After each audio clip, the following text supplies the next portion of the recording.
Turn now to the government's new counter-extremism strategy, which includes powers to cancel the passports of teenagers at risk of radicalisation.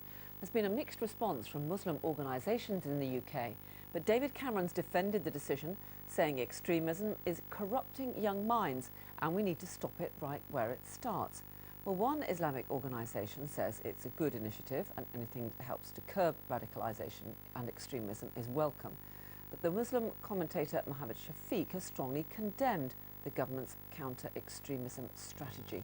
And he joins us now from Salford. Thanks very much indeed for talking to us. I see that your foundation, the Ramadhan Foundation, has said that the strategy treats Muslims as some sort of aliens to be bashed for political gain. What's wrong with it?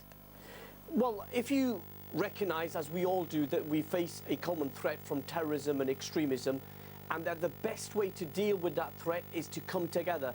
So rather than talk about what divides us, what unites us and bring people together, and take into confidence the Muslim community. So rather than pointing the finger, as we've seen today from the Prime Minister, we saw it from the Home Secretary a few hours ago, where she said that she's going to do a sweep up of the public sector to root out Muslim extremists, when there is no evidence whatsoever that there is any element of extremists present within the civil service or the police or schools or whatever else. And so there seems to be a witch hunt here developing. There's a narrative that has been developed by this government that somehow Muslims are an easy scapegoat, and we in the Muslim community feel quite offended by that. The fact that the Prime Minister is not engaged with our community, he's not reached out to our community, is obviously a big issue for us. Let's look at some of the specifics though. Surely if parents are concerned that their teenagers may be considering going off to join a jihad, it's sensible to give them the power to have passports taken away. Surely if you've got people who've been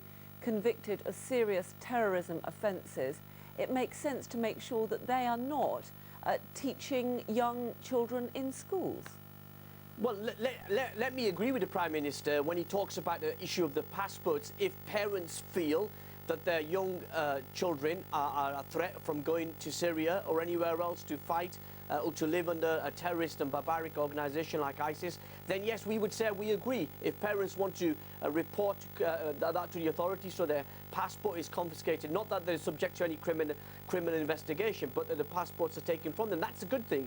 And actually we want to work with the government where we agree upon these issues, because many of us, Carol, like myself, have been subjected to death threats from terrorist groups. So we're at the forefront of dealing with this terrorist threat, not because of government funding as some organisations will want to aim for, but actually because we feel as our Islamic duty and our British duty to confront these terrorists. And we require support from the Prime Minister, and sadly this government has failed in reaching out to the Muslim community. But he says, David Cameron says, that he does want to involve you. The Home Secretary has said the same thing, that the government wants the Muslim community to get on board with tackling the extremists. Well, Carol, we've been dealing with the threat of extremism for the last 10 years, since July the 7th, and beyond that, September the 11th. This is from a Prime Minister and a Home Secretary who says they want to engage with our community, yet hasn't seen fit to come out to the Muslim community in Bradford, in Manchester, around the country to reach out. This from a Prime Minister who didn't visit a single mosque during the general election campaign. So this is a neoconservative agenda when it comes to security and counter-terrorism, and we in the Muslim community will go on doing our work, but we will strongly reject any assumption that somehow you can tarnish all Muslims based on the actions of a very small minority. Okay, Mohammed Shafiq from the Ramadhan Foundation, thanks very much indeed for talking to us. Well, joining me now